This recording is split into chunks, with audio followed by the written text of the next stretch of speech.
ꯌꯥꯝꯅ ꯊꯥꯖꯅꯤꯡꯉꯥꯏ ꯑꯣꯏꯕ ꯃꯐꯝꯗꯒꯤ ꯐꯪꯕ ꯃꯔꯨꯑꯣꯏꯕ ꯄꯥꯎ ꯈꯛꯇꯪ ꯍꯥꯟꯅ ꯃꯌꯥꯝꯗ ꯊꯝꯖꯒꯦ ꯉꯁꯤ ꯄꯨꯡ 7ꯃꯨꯛ ꯇꯥꯔꯛꯄ ꯃꯇꯝꯗ ꯆꯨꯔꯆꯥꯟꯄꯨꯔ ꯑꯃꯁꯨꯡ ꯐꯦꯔꯖꯣꯜ ꯗꯤꯁꯇ꯭ꯔꯤꯛ ꯑꯅꯤꯒꯤ ꯂꯣꯟꯅꯕ ꯕꯤꯌꯥꯡꯈꯨꯜ ꯃꯅꯥꯛꯇ ꯃꯁꯛ ꯈꯪꯗꯕ ꯂꯜꯍꯧꯕꯁꯤꯡꯒ ꯚꯥꯔꯠꯀꯤ ꯂꯥꯟꯃꯤꯒ ꯑꯀꯟꯕ ꯃꯑꯣꯡꯗ ꯅꯣꯡꯃꯩ ꯀꯥꯞꯅꯈ꯭ꯔꯦ ꯍꯥꯏꯔꯤ ꯌꯥꯝꯅ ꯊꯥꯖꯅꯤꯡꯉꯥꯏ ꯑꯣꯏꯕ ꯄꯥꯎ ꯑꯃꯅ ꯃꯈꯥ ꯇꯥꯅ ꯄꯜꯂꯤ ꯃꯗꯨꯗꯤ ꯁꯛꯈꯪꯗꯕ ꯂꯜꯍꯧꯕꯁꯤꯡꯅ ꯑꯁꯥꯝ ꯔꯥꯏꯐꯜꯁꯀꯤ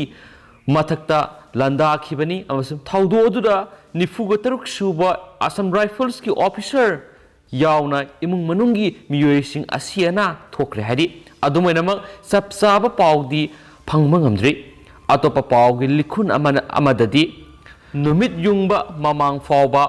ꯃꯥꯏꯀꯩ ꯑꯅꯤꯃꯛꯇ ꯃꯇꯠ ꯅꯣꯡꯃꯩ ꯀꯥꯞꯅꯕꯒꯤ ꯈꯣꯟꯖꯦꯜ ꯃꯅꯥꯛ ꯅꯛꯄ ꯈꯨꯟꯖꯥꯁꯤꯡꯅ ꯇꯥꯕ ꯐꯪꯂꯦ ꯑꯃꯁꯨꯡ ꯈꯣꯊꯣꯛꯅꯔꯤꯕ ꯃꯐꯝ ꯑꯗꯨ ꯃꯃꯥꯡꯗ ꯂꯜꯍꯧꯂꯨ PLAꯒꯤ ꯂꯥꯟꯃꯤꯁꯤꯡꯅ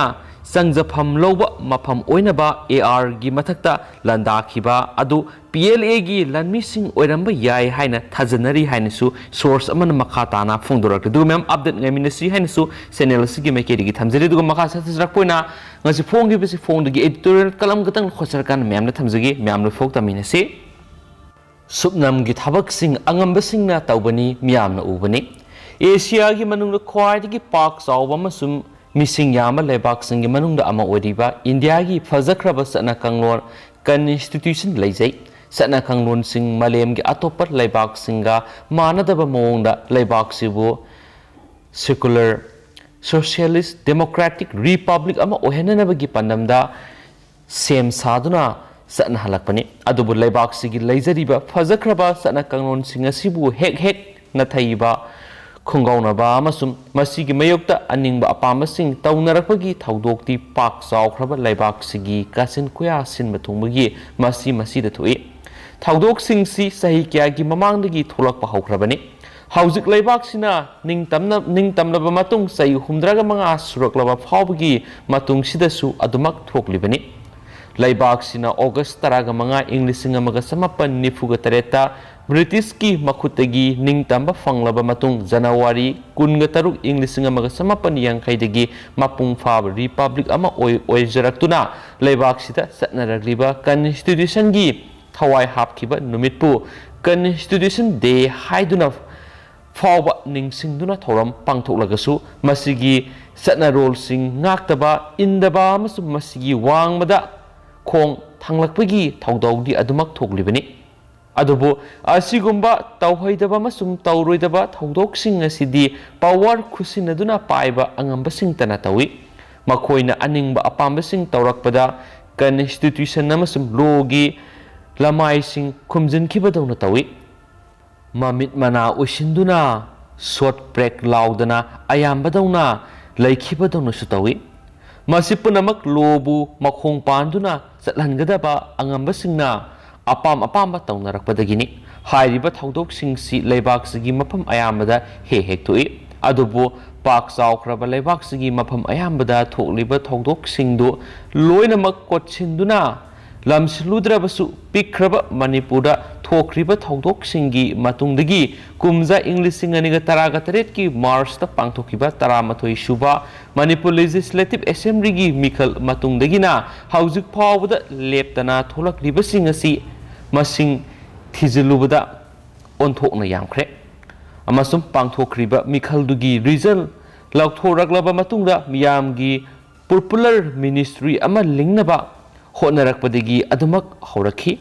ꯑꯄꯨꯟꯕ ꯁꯤꯠ 60 ꯂꯩꯔꯤꯕ ꯁ꯭ꯇꯦꯠꯁꯤꯗ MLA 19 ꯃꯥꯏ ꯄꯥꯛꯇꯨꯅ ꯃꯁꯤꯡ ꯈ꯭ꯋꯥꯏꯗꯒꯤ ꯌꯥꯝꯅ ꯀꯥꯔꯛꯈꯤꯕ ꯄꯣꯂꯤꯇꯤꯀꯦꯜ ꯄꯥꯔꯇꯤꯗ ꯂꯩꯉꯥꯛ ꯁꯦꯝꯍꯟꯅꯕꯒꯤ ꯐꯣꯔꯃꯦꯜ ꯏꯟꯚꯥꯏꯇꯦꯁꯟ ꯇꯧꯕꯒꯤ ꯃꯍꯨꯠꯇ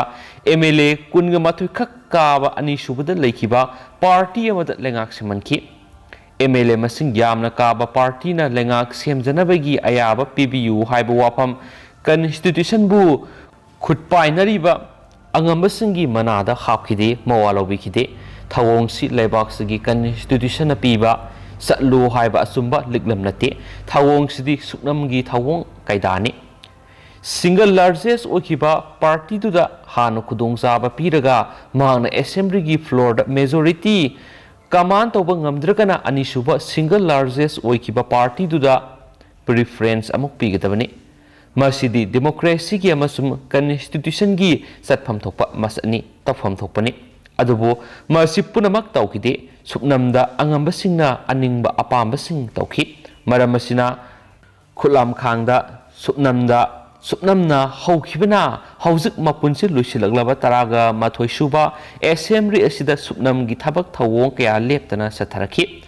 party amadigi amada songsili MLA oibidigi resign tawthokle party amagi MLA na atopa party amana lusingba lengakta minister oisinba yauki masigidamak Manipur Legislative Assembly gi Constitution gi 10 schedule gi makhada lingliba tribunal da wakatpada sahi kya ama sangki yada yaraktraba matamdata MLA oibidigi disqualify tawki hauzik su leptri mathangi anauba mikal pangthokadaba matam nakshilakpasida party amagi MLA sing phamsidagi resign taunadana atopa party da songsinabagi thabak leptana satnarakli 10 schedule gi tribunal nasu complaint taurade wakalakte haiduna haudongna nga sari yengli habigi phibamda sago yengduna lairi party amadagi amada MLA yauna songthok sungsin tawrakpa haunabani mikhal mayagini tawsano adubu MLA singidi 10 schedule gi pandam ama lairi khangalu ngakna salallu haibani yengduna laithokpasu suknamgi thabak kaugani angamba singna tawbasing miyamna su sitnana khangi haibani haiba ngasigi editorial kalamsi miyamna thamjage Lushilak point at top power mana Kashmir da Kuthona bada Hizbul commander yauna terrorist ani hatkre South Kashmir gi Kulgam district ki manungsanba Sawalgam area da security force singa Kuthona bada terrorist ani sikre amasu makhoi gi manungda amadi Hizbul Mujahideen gi commander ni haiba khangle haina Jammu and Kashmir police na irai numita phongdorakle police ki statement amana hai Hizbul Mujahideen gi district commander Siraz Molvi amasum Yawarbad Kuthona bada sikre Siraz haidiba terrorist asi kumja English singani ga taraga tarukta active oiraki maknaha oidiba Miyoi Singbu terror rank singda recruit tawba amasum misam hatpagi thawdok kya sine masi akhoi asobo mai pakpani haina Kashmir gi IGP Bijoy Kumar na phongdoki numai kamna bagi thawdo du sagol se numita police amasum army gi apun batim amana area du cordon tawduna thihum gi operation ama